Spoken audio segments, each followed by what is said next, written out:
Back to another episode of Georgia Sports Nation. We got some more Hawks and Braves content on the way for you guys today. It's going to be Hawks tonight in this episode. We're going to be recapping the preseason, our starting lineup predictions, as well as previewing our first regular season game, which comes next Wednesday up in Charlotte versus the Hornets. So we're gonna have a bunch of Hawks talk this next coming week. Next week we plan on doing that crossover with We Talk Hawks TV. So we're gonna have a ton of panelists up here for you guys next week. It should be a great show this week and next week with the Hawks finally starting. NBA season is here. Great time to be a basketball fan. So let's get it. All right, Nate. I mean, not Nate. And what have you thought of the preseason so far? And what are you looking to see in the final game tonight versus 76ers? Well, okay. Our number one thing that we have been lacking, especially last year, was effort on defense. Mhm. And we have seen that throughout the preseason. And it has been, extensionally, on another level. Um, and that's my number one thing that has, absolutely changed about this team. They are getting back on defense, and they're actually hustling. You know, they're they're not having mental lapses and stuff like that, and it's helping. Like doing that on defense is helping them on offense. It's translating, Mhm. and we've all been saying this. All last year, we were saying this. So I'm just happy that they're finally starting to understand it. Yeah. Um, yeah, you're talking about defense. I mean, in the first three games of the preseason, like you said, I mean, it was lockdown defense. I mean, the Pelicans, they've been horrible in the preseason, but we had them locked down. And we all three games really. This last game versus the Pacers, Trae and DeJounte did not play. I'm not gonna take a lot of stuff out of from that game just because those guys really didn't play. But that was the only game where I would say that our defense wasn't really up to par. Yeah. Against if you remember last season against the Pacers, even with Tyrese Halliburton hurt, we gave up a lot of threes to them. Ben Shepherd was hurting us now. Benedict Mather and Aaron Neesmith had a great game against us in this preseason game a few days ago up in Indiana. So we had we that was the only game really where our defense just showed like the effort wasn't really there. And we talk Yeah. Hawks TV in the building. What's good, Damon? You What's ready good, for man? ready for Quinn to reveal the starting lineup tonight? And by the way, hopefully we see the starting lineup revealed from Quinn Snyder tonight. Lauren Williams did ask him if we see the starting lineup in the final preseason game, and he said with a smile, "You certainly might see that." And so we'll see. We'll see in about probably like 55 minutes, 50 minutes from now, we might see the starting lineup to begin the 2023-2024 NBA season for your Atlanta Hawks. So we will definitely be keeping an eye on that as the show goes on, but it might come out a little bit after the show is done. So we'll see. But another thing this preseason that's really impressed me Mhm. is just the overall ball movement and player movement. Like we obviously Nate McMillan is not regarded as a very offensively creative coach, but we've really seen these guys, especially Trae, coming off curl screens, coming off down screens, getting the Yes. ball and getting into the lane with three or four options available to him. These types of things on offense are the things that make Trae, make Quinn, DeJounte, Jalen, the guys with really good passing ability and quick decision making, makes us even more lethal in the half court because we already know how good we are in transition. I mean, Right. Trae, one of the fastest guys in the league, Jalen Johnson, Clint Capella, and Onyeka Okongwu both run the floor incredibly well. DeJounte Murray is going to the basket more. He's not pulling up for those mid-rangers as much, and we're putting more pressure on the rim. All of that is going to help us with a more efficient offense. Even though we had an excellent offense last year, we weren't probably as efficient, and especially Trae wasn't as efficient as he would want Yeah. to. But I think that's going to change this year so far. Yeah. That's true. That's a great point. We're we're finally moving without the ball. Like that's to your point. Like that's something that some players have had trouble with last year, and you could say the year before too, we were kind of stagnant, or we weren't, you know, it, we were stagnant, and it wasn't as fluid as it should be. You know, we were just known for, as you said, running in, in transition, and that's about it. I mean, because we weren't very, what's the word I'm looking like, efficient, like you Yeah. said, in the half court. Yeah, in the half court, it was just, like you mentioned, we tried to get out and run as much as we could under those last 21 games with Snyder. But in the half court, it was mainly just pick and roll. I mean, we were still running the Nate McMillan pick and roll offense, his system. So we're going to see a different offense for sure this year. Southside Right. says AJ Griffin needed that Pacers game because I was kind of iffy about him. And here's the thing, shooters are going to go through a slump. Well, Yeah. but overall, when you think about AJ Griffin, you just think dead eye shooter. That's what you think. And for me, I really wasn't that worried about AJ. I mean, he's shown that his shot over 5-6 months, he only played bad for 1 month out of the entire year, really. I mean, after the All-Star break, people say, he started to take a downturn, and maybe he did. But if you look at his overall stats, his second half overall really wasn't that bad. It was just that last month where he really struggled. Right. And this Pacers game, I will say though, it was a huge confidence booster for him because he had been struggling with that shot a lot. And it was great to see him hit a couple shots off the dribble, a step back three. He hit shots around screens. He did that. He did also take some of those 1-2 dribble pull-ups that he scored a lot on in his first year. But to come out of that game with 15 points and an efficient 6 of 10 from the floor, including 3 or 4 from beyond the arc, that's just some confidence for AJ because he had been struggling with a shot to begin the preseason before that game. At one point, he was 2 for 18 from beyond the arc. So, when a shooter is going into the preseason in a slump, that's not a great sign. So this was definitely a confidence booster from AJ, and yeah, definitely needed that for his confidence. But I really wasn't worried about him, if you get what I mean. Yeah, I wasn't worried about him either. I mean, he was going to eventually pick it back up. And also, I wanted to add that I was surprised because we looked horrible early on in that game. And the way they came back in that fourth quarter, they've been doing that, multiple times this preseason. Every preseason game, yeah. So last year, we tried to come back, but you could tell, when they get down, they get down. Like their energy was, but it's not showing this year. Like they're showing more heart, and because I think it's because we have more veterans on the That's team. true too. Yes, Wesley Matthews, Patty Mills, Clint Capella is definitely one of those guys. Yeah. Garrison Matthews, you can count there too. So we've got veterans, but specifically Patty Mills and Wesley Matthews, those guys won championships. They're veterans who know what it takes to win and be successful in this league, and I think that's a big difference from last year. That's facts. Yeah, huge difference.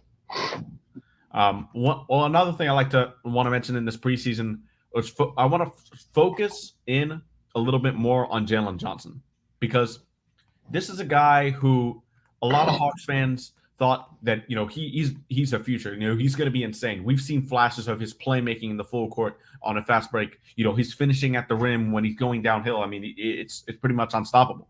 But we needed that to translate to the half court, and boy, he's done it. He's done it. I mean, he's taken.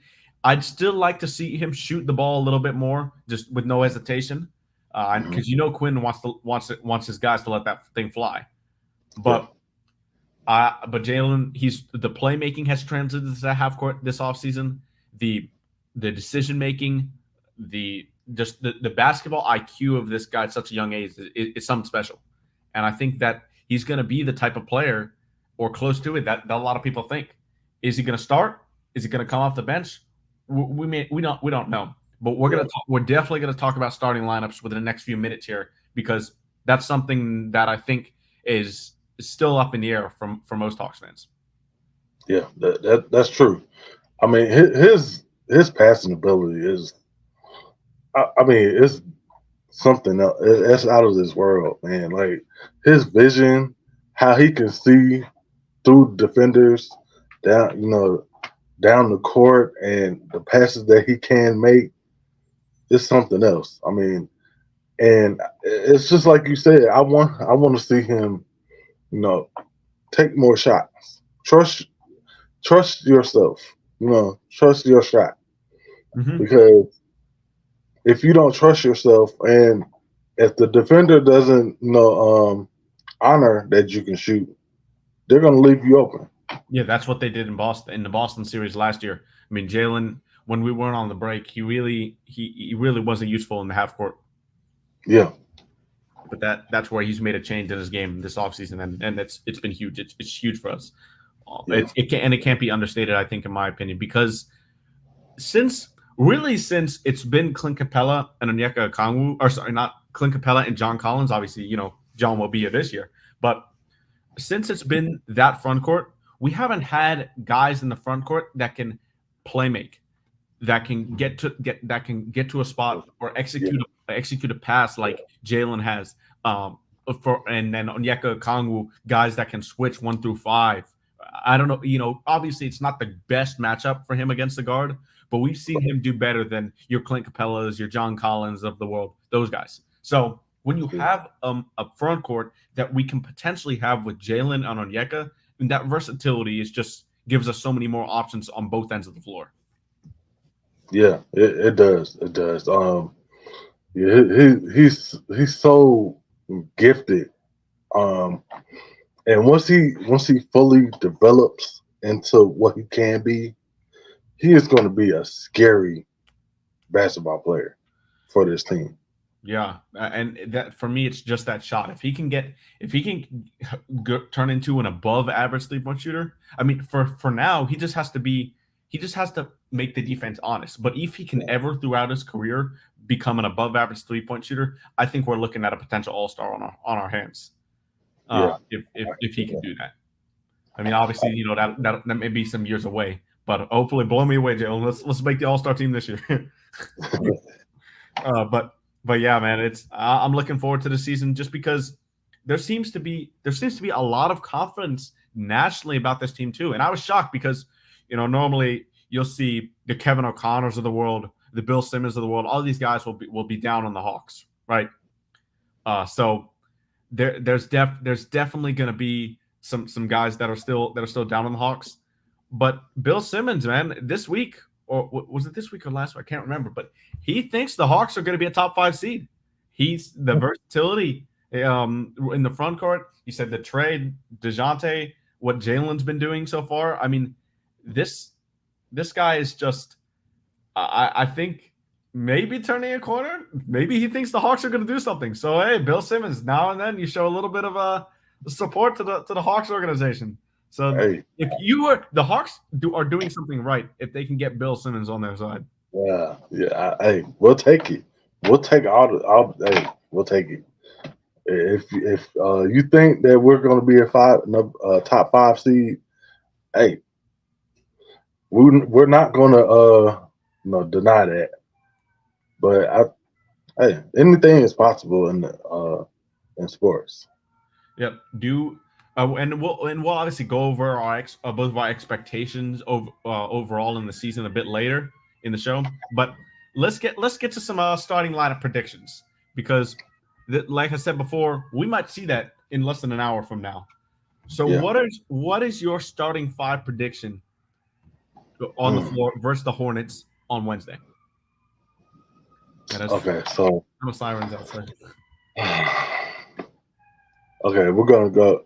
This is the obvious: Trae, DeJounte.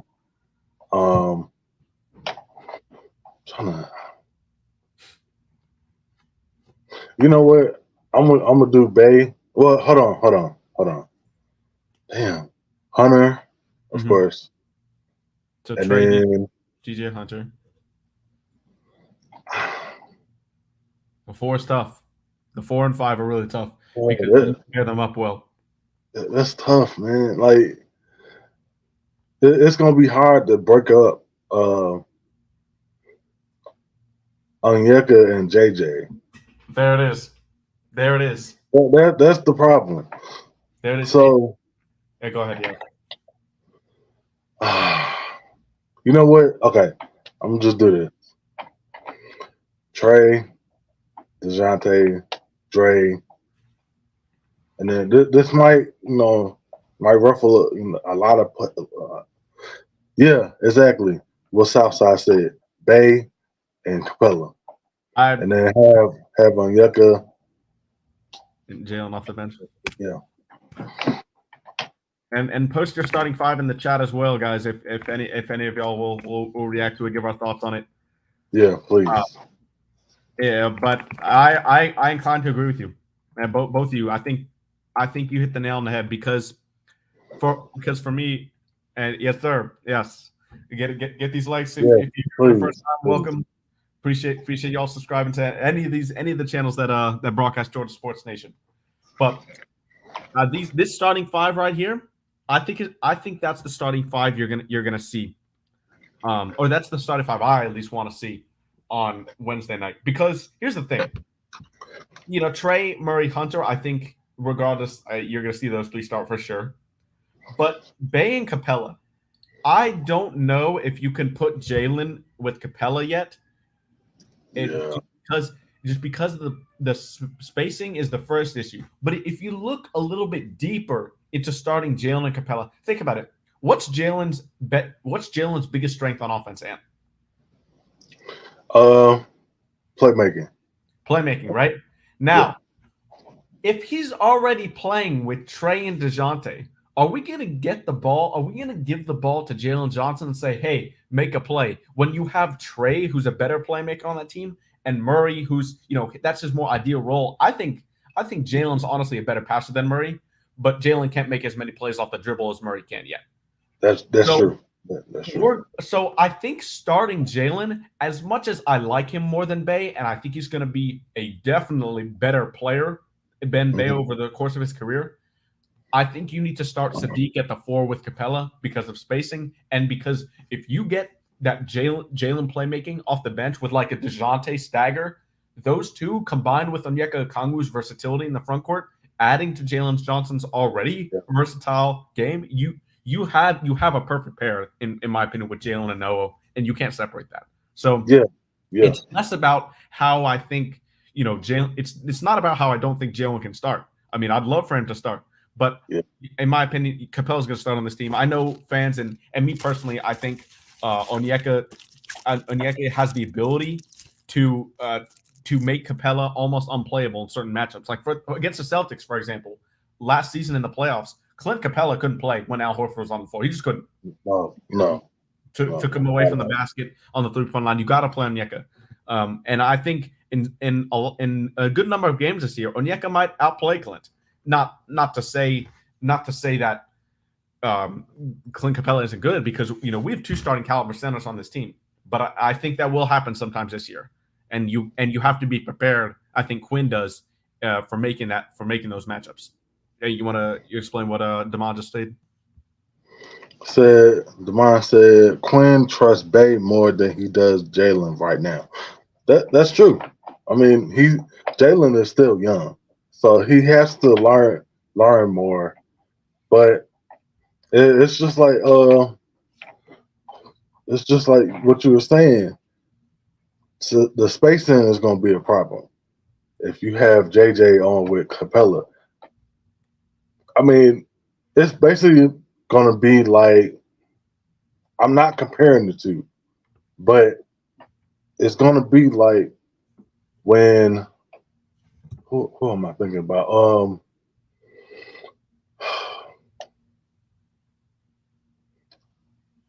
Before he, I'm trying to think of the player's name that we just, before we traded away John Collins, and he didn't have his shot.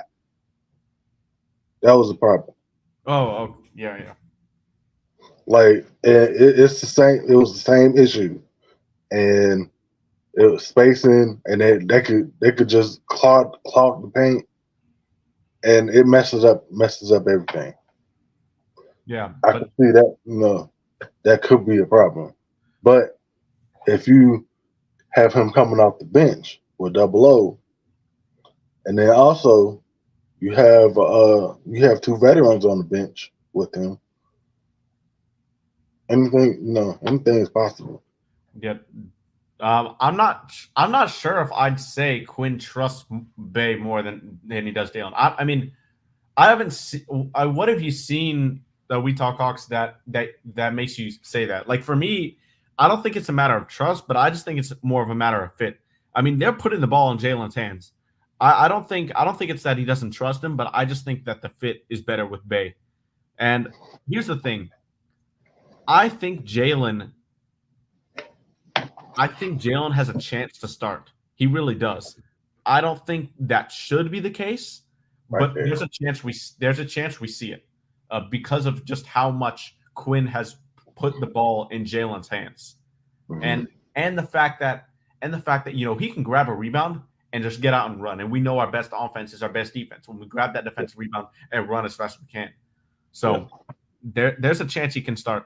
I want to see Bay, but I wonder if we see Jalen. That's the only thing. Yeah, for sure. Southside Bay and Capella is a strong front court. Bay's actually been Sadiq's actually been a really strong player since he got into the league. But yeah, this year, I mean, you can tell he definitely had some games in the weight room during the offseason for sure. He done got cut this offseason. That's a fact. The way he was finishing in the lane against Evan Mobley in the first preseason game, when I went to that game, that really shocked me. I mean, when he drove into him and it was able to finish 3 really tough layups in that first quarter, that was definitely going to be. I knew Sadiq had transformed his game. One thing about Sadiq that he does better than a lot of guys on this roster is with him being such a strong 3-point threat, he knows how to attack a reckless closeout. Mm-hmm. Hunter, and while Hunter's a decent 3-point shooter, like you can't leave Trae Hunter wide open for 3. You can't do that. But he doesn't attack closeouts very aggressively. Sadiq does, and that's one thing why if we need offense, you might see DeAndre, depending on how he is in that game, you might see him on the bench to start to close the game. Just because if we need that pure offensive possession, as Sadiq is just more aggressive, he's more confident in his shot, makes quicker decisions on the offensive end. Obviously, if we need defense, Sadiq's probably not going to be on the floor. You're going to see, if we need like pure stops, we're probably going to see a lineup of like DeJounte, probably Wesley Matthews, Hunter, probably Jalen and Onyeka, or maybe even Onyeka and Clint, depending on who's at the 4 and 5 for the other team. If we need a stop on that last possession. Yeah, that's an all defense type lineup right there. Like, yeah. And let's see. Blackberry said JJ should start, but he probably won't. Bay should come off the bench. I wouldn't say. I mean, I get it, but I don't think JJ is ready to start just yet. He needs. It's just like what we've been stating. He's a playmaker, and if you already have 2 playmakers on the starting lineup, then that's going to be you're handcuffing him basically, and I think him coming off the bench is going to be better for him because he can work on that shot, and he can also play make. Yeah, and yeah, I agree. I think the reason he has to come off the bench too is it's not just because of skill. It's nothing to do with that. It's just a fit with everybody around him. I mean, you see the Kongwu shooting 3 threes both preseason games that he's played full minutes. That even he can space the floor a little bit now if we see that into the regular season. So with Jalen Johnson, you need a lot of shooting around him, and I think if you're going to play AJ Griffin at the 3, Bogey at the 2, DeJounte or even Kobe Buffkin if he gets some early minutes at the 1, all those guys can shoot around Jalen Johnson, and that's what you want, shooting around him. Yeah. I think he's just in a better position to succeed off the bench. Now, the minute split between Johnson and Bey, I think, will be a big thing to watch because it's not necessarily who's better, but who's playing better that night and who is a better matchup for the opposition is definitely going to change from night to night, depending on who they match up at the 4. Because in my opinion, Sadiq's best position is the 4. He might be a little small, but I think he's too slow to guard a lot of threes. But he's also not that tall to guard 4s. Jalen, on the other hand, he can defend 3s and 4s, but he's more of I think he's more of a 4 on offense, especially with still his shooting not there yet as at its full potential. Sorry. So right. Yeah, I do think we ultimately will see Bey in the starting lineup and JJ off the bench. Yeah, I think so too. I mean, now we haven't really focused on this guy much this preseason because we kind of know who he is already. He's been on the Hawks for a decent amount now. But Bogdan Bogdanovic. Oh yeah. This guy has a chance to be a 6th man of the year candidate. And what he's gonna do off the bench, he should, in theory, I mean, you've got DeJounte and Trae, but he should be that secondary playmaker if they won't completely stagger DeJounte. And we've seen Bogey when he comes from the offseason healthy, and he's already had a chance to test those legs in FIBA, finishing silver place with a silver medal with Serbia, and now going into the season fully healthy after he hasn't had that opportunity in 2 years. Bogey might tear it up to start the season, and I'm excited to see him play again. I mean, I could watch Bogey play basketball for hours. I mean, he's probably my like a top 2 favorite Hawk for me right now. I just love watching him play. Yeah, I mean, he's so smart, and then his shot, man, it's so it's pure, and even if you don't think it's gonna go in, dagger right in the face. It's something special about how he operates on the court. Nobody can speed him up. He always operates at his pace. That's one thing I like about him. Exactly. Blackberry says he's a good enough shooter for the. He's talking about Jalen. He's a good enough shooter for the 4, but you don't need his shooting. You need his defense and athleticism. Bey not a 4 on both ends of the floor. And then he also added JJ is better at running the floor and getting boards. I think it's a no-brainer. But for me, yeah, JJ is a way better defender than Sadiq Bey. I mean, Sadiq for me is still pretty rough defensively on both ends of the floor. But I don't think, defense is important for us. But I think JJ, like I said, I just think it gets a little bit clogged as far as playmaking goes and as far as what you need on the floor when he starts. Out of Trae and DeJounte, Trae's going to shoot those threes. DeJounte is. Dre's still a little bit hesitant shooting threes. We don't know what his volume is going to look like to start the season. And Capella, obviously, he's not shooting threes. So I think you need Sadiq at that front court position. When you have a front court of Dre, Bey, and Capella, you have a guy that's not afraid to just let it fly. And you have a good rebounder in Capella with Sadiq. And Sadiq's a great offensive rebounder. Yes. He really hustles, gets those boards. And when you have Jalen and Onyeka together, that rebounding and that height kind of takes it a little bit away from when you have Sadiq and Okongwu together. Because if you had them both together on the bench, Sadiq and Okongwu, that's a lot of size you're giving up. Sadiq, I think you can say he's a 3. Offensively, I would say he's more of a 3, but defensively, I think he's a 4. And it's really positionless basketball with what we're doing this year as far as the system with the offense and defense, honestly, because we might switch a lot of pick and rolls if we have Jalen on Okongwu out there. But I just think while JJ is better at running the floor and getting boards, I don't think you need him with Capella for that reason. I think you need him with Okongwu, who struggles a little bit more in that department than Capella. Yeah, I agree. Look, that's why earlier I brought up the example of John Collins before he got his shot. That's how I think of him and Capella, because just like Southside said, the spacing, that's gonna be an issue because he doesn't trust his shot. And when you don't trust your shot, the defender, he's gonna back off of you.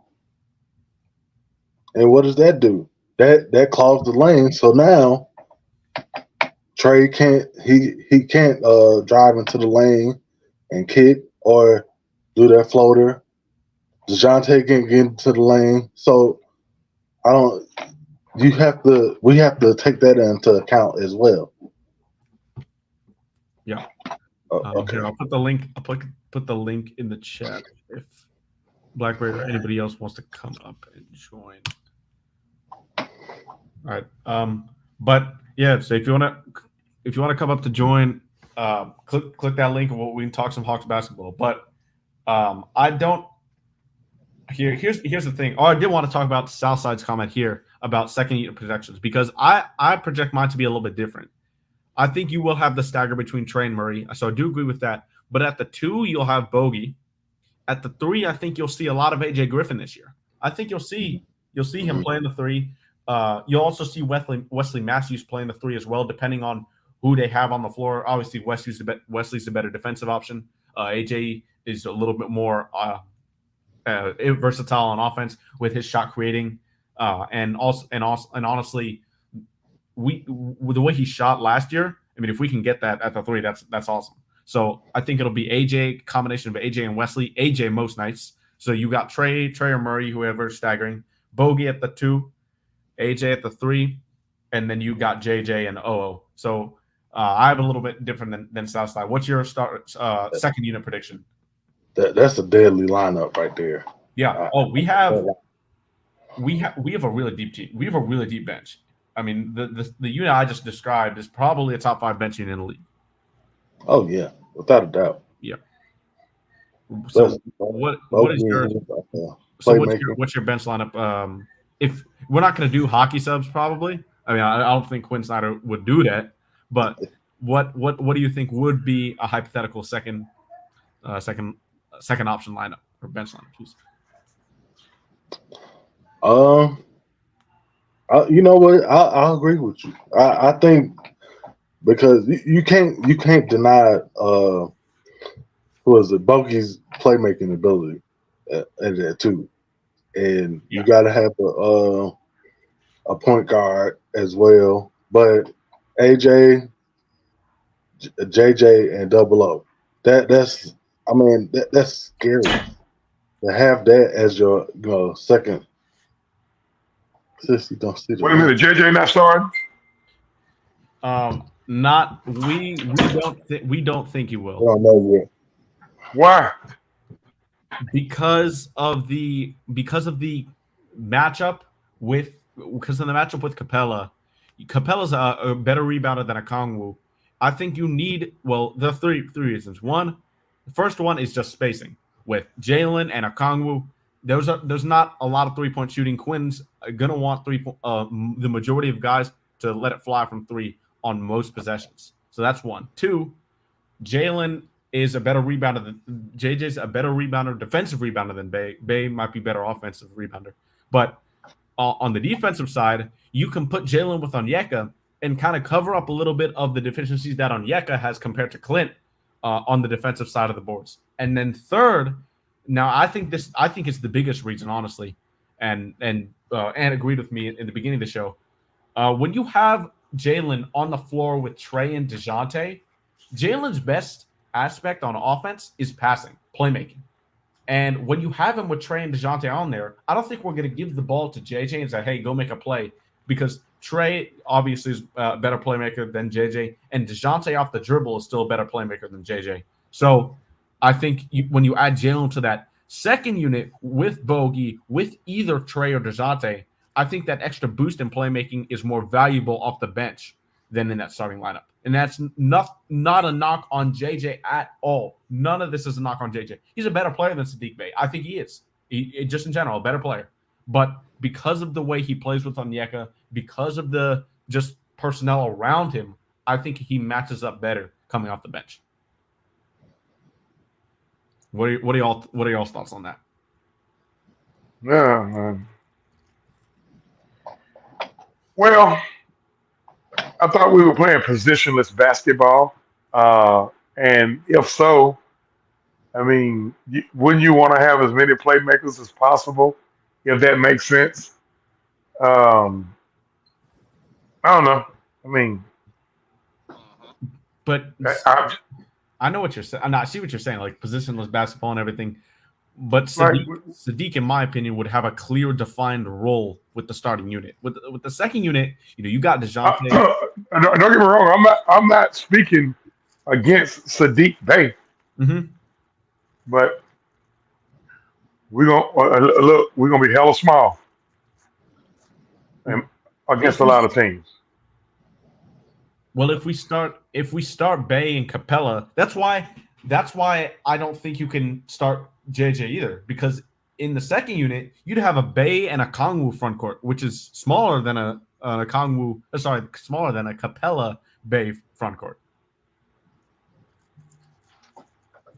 You don't think Matthews gonna be in that second unit? Garrison Matthews, I don't think he's gonna get routine minutes, no. Unless Sadiq's really having trouble. This the two things that I think about when I think about Bey starting a JJ start. With what you just said about Bey having a defined role in the starting offense, I think it's a limited defined role. As opposed to JJ, there are no limitations to what you can do on the offensive side of the ball or the defensive side of the ball. Then I look at what our biggest issue was last season, and that was perimeter defense on the defensive side of the ball. It was perimeter defense. JJ's going to give you better perimeter defense. He's going to give you more length. He's going to give you more athleticism on that end of the floor. And then when it comes to the offensive end, you don't need to be worried about it being clogged or anything like that, or having too many playmakers on the floor. You want more playmakers on the floor. He doesn't have to have the ball in his hand in order for him to be effective on actions and all that. We know this offense is gonna move around a lot more under under Quinn Snyder. You did the same thing now, OG. I ain't the only one that did it. But you gonna have the same you know that this offense is gonna move around a lot. It's not gonna be a lot of stagnant offensive play. So when you got a slasher like JJ, who's capable of putting the ball on the floor, he's a good passer, and he has shooting ability in the mid-range. He got a pretty he can shoot it from the three. We know his slashing ability and his ability to attack the basket. When you got playmakers like DeJounte and especially Trae, who can pass that thing from anywhere on the floor, you want slashers that can move on the floor. You want a JJ who can run that flow like a demon. So when you got JJ and he can give you he can give you explosive offense, and he can give you better defense on the defensive side of the floor, I think it's just a no-brainer. I don't know how you start Bey over JJ. The only thing I would say is the experience factor, maybe, but it's a no-brainer for me. I don't think it's gonna happen. I do think Bey is going to get the start to start the season, but I don't think he should. Okay. OG, what about you?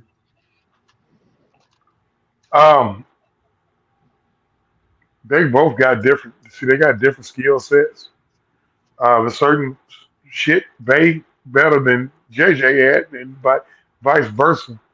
Mm-hmm. But being that, I'm gonna say this nicely, it would probably help defensively more if JJ was there. Oh, other than Sadiq. Of course it would. Yeah, we all agree on that. Yeah, nobody's refuting that. Because his length, he has the body to guard the post, and he has the length to guard the perimeter if need be. And then he's just a better defender overall. It'll take some of the pressure off DeJounte, and DeAndre from a defensive standpoint, and I'm gonna leave that right there. They're gonna be moving around too much for to be worried about playmaking. They're gonna be moving around too much. You want playmakers in movement. You want them. But then we only have if we start JJ and keep the rest of the 5 the same, we only have 1+ 3-point shooter on the floor. One guy who's just willing to let it fly, and that's Trae. And he's gonna have the ball the majority of the time. Well, you gotta trust that DeAndre Hunter is gonna come along. We know he can shoot the 3. Yeah, we know he can. DeJounte, DeJounte was more efficient last season than. DeJounte was excellent last season from 3. He was our best shooter for the first 2.5 months of the year, and he ended with the best 3-point shooting of his career, a career percentage, and over 100 more attempts than he took his last year in San Antonio. I mean, that was really impressive because that was the biggest question with DeJounte. Could he catch and shoot threes? Because you knew the ball was going to be in Trae's hands the most. So he passed that, yeah. Yeah, I just think it's a no-brainer, man. JJ can attack the basket. He can move around better. He's better at passing the ball than Saddiq Bey. He's better in defense. Hey man, it's a no-brainer, man. Saddiq, the Hawks starting lineup for tonight's preseason finale: Trae Young, DeJounte Murray, DeAndre Hunter, Saddiq Bey, and Clint Capella. So now that's not definitive. That's not definitive. But Quinn did. JJ started 3 of the other games. So Saddiq only played in 2. But Blackberry, you don't know. You weren't on the beginning of the show, but Lauren Williams a couple days ago asked Quinn Snyder if we might see the official starting lineup for the year in the preseason finale, and he said that's certainly an option. And he said that with a smile. So, and maybe that's why everybody was so focused on the starting lineup tonight. So Saddiq is starting. I mean, it's not definitive, but if you were putting money on it, it would the odds would be more in Saddiq's favor. So yeah, like I said, I didn't think it was gonna happen. Yeah, but I think it definitely should at some point in the season. Hopefully it works out the way the starting 5 is going to come out there if it is Bey instead of JJ. But if we still having issues on the perimeter, I don't see how you don't make the switch. I see what you're saying. There's an argument to be made for JJ. It's not a no-brainer either way, in my opinion. But I just think Saddiq provides more positives for the players around him than Jalen Johnson. That's the only thing. But any last thoughts on starting lineups before we start to preview the Hornets game? No. I mean, hey, look here. Hey, I'm just going to hope everybody stay healthy. Yeah. We need healthy. We need to be healthy. All right. Now, Charlotte Hornets. They were thrown on our side last year. 1-3 versus the Hornets last year is not a good look. Definitely not a good look, including one loss without LaMelo, without Terry Rozier, and without Cody Martin. 2-6 in our last 2 years, right? Damn, yep, 2-6 in the last 2 years. Okay. Didn't they mop us up the year before too? I don't remember. Yeah, I think they got us the year before too. So I think so. So yeah, but in other words, we need to get the perimeter defense sorted against this team because Terry Rozier, LaMelo Ball, both of these guys will be able to get into the paint. Obviously, Terry will stay more on the perimeter than LaMelo does, but the perimeter defense was our biggest issue this year. DeJounte, this is pretty much going to be you guarding LaMelo. Maybe he's big enough and not quick enough to start DeAndre Hunter guarding LaMelo, but we'll see because the Hornets have to deal with this Miles Bridges situation. They haven't announced the suspension for him. They haven't announced the waive. What are they doing with Miles Bridges? Nobody knows. Hunter will probably guard Rozier. They'll probably put DeJounte on LaMelo. Oh, you know what? No, Hunter probably would go to LaMelo. Because they still have Gordon Hayward. Obviously, Gordon Hayward's not what he once was, but if he can stay healthy, Gordon Hayward can still produce. So I think you'll see. I think you were initially right though. Probably DeJounte on LaMelo, Trae on Terry Rozier, Gordon Hayward on Dre, a Sadiq if he starts, or JJ Oh God, on did PJ. you say that? Wait a minute. Who gonna guard Terry Rozier? Probably Trae. I mean, you can't put put that- Trae on Gordon Hayward or LaMelo. You got to put him on Terry. Shut up, Bucko. I go somewhere.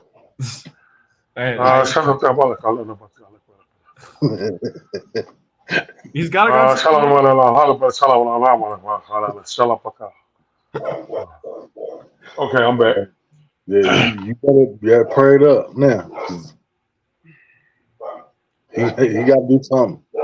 Yeah, and then they obviously Clint Capella will be guarding Mark Williams, who, in my opinion, is poised for a great season in Charlotte.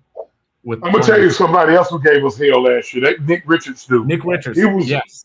He was very active on the board. He was extremely active. Yeah. So I mean, boards and perimeter defense is going to be the number one thing on this team because this team is going to shoot a lot of threes. I mean, Nick Smith probably going to shoot a lot of threes coming off the bench. Brandon Miller, rookie of the year, he's going to be a rookie of the year candidate. He's going to be coming off the bench, and then you got JT Thor at the 4, and then Nick Richards coming off the bench for Mark Williams. So this team is going to be better than they were last year. Obviously, LaMelo being healthy is a big part of that, but we've got to be able to at least win the season series against these guys. There may be teams like Southside says that gives you trouble, and for the Braves for the season, you got the A's. We got swept by the White Sox, so there are going to be teams that give you trouble, but you can't go 1-3 against an inferior team. 4 games that can't happen again this year. Or the they felt like we was an inferior team. You want to know the truth? It felt They like felt like they felt like we was the inferior well, team. yeah, it felt like it. I'm just saying on paper, we know that we aren't. Well, you know what? I'll give you the better example. The Phillies in the playoffs for the last couple of years. Yeah, we look pedestrian at best. we did. It was not fun to watch. Not fun to watch at all. But yeah, I think the Hawks in general over the past few seasons, even if we haven't had the best team, have started off the season well. I mean, we're pretty sure we were 7-3 over our first 10 games last year, or we were 7-5. We were 7-5. I know we started 5-3 at one point, but they've started off the season well. Let's see if we can do that again.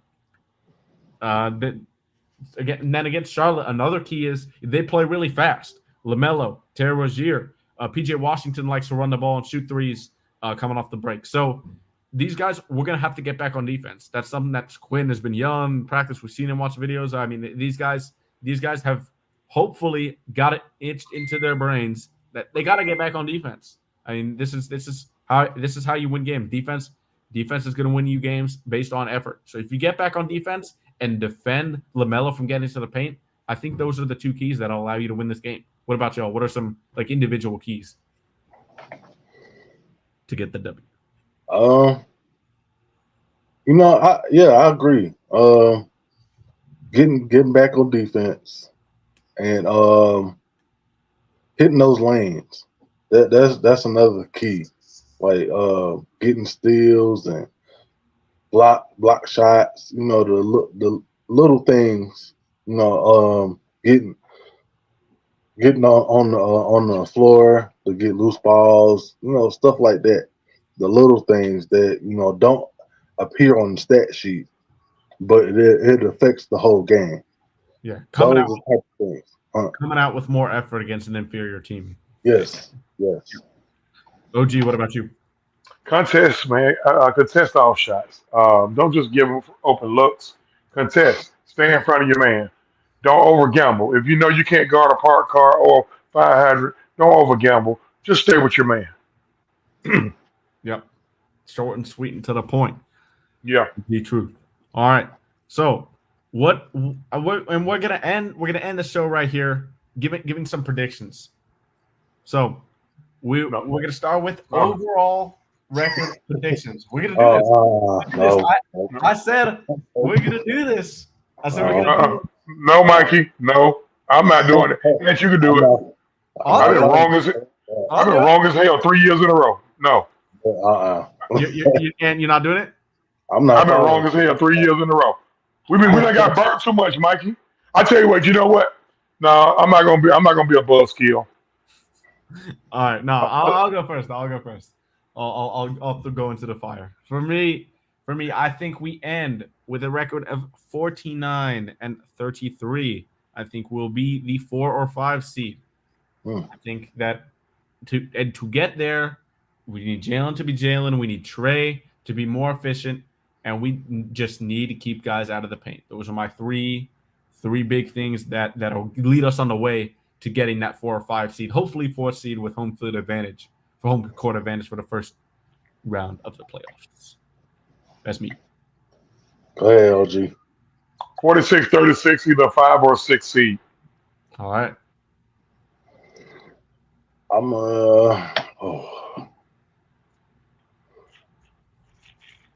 I hate doing this, but I'm gonna go on the limb. I'm gonna say 50-32. I like it. Boom. I like it. I was gonna go 50. I like it, man. I think this is. You let Mikey dick you into that bullshit. You let Mikey dick you into that. The thing though, and you know Mikey gonna write it down. Why would I write it down? I don't care. Why would I write it down? You know Mikey gonna remind you. Why would I write it down? If he don't remind me, I know you know what? Anthony, we're not gonna do this today, okay? We're not gonna do this today. But Anthony's been misbehaving a lot lately, Mikey. I thought we were gonna keep that private, sir. Okay. See? All right. Okay. But here's something that's looking more like organizational as a whole. Something that's been better this year so far that we really haven't had going into the season the past 2 years. That's been organizational chemistry. The front office, the coaching, the players. These last 2 years, we really haven't had any chemistry going. All these things with Nick Ressler, Tony Ressler. What happened with Nate McMillan and Trae? We haven't seen or heard anything like that this summer. Nothing. So that's something that I hope can carry on to the court.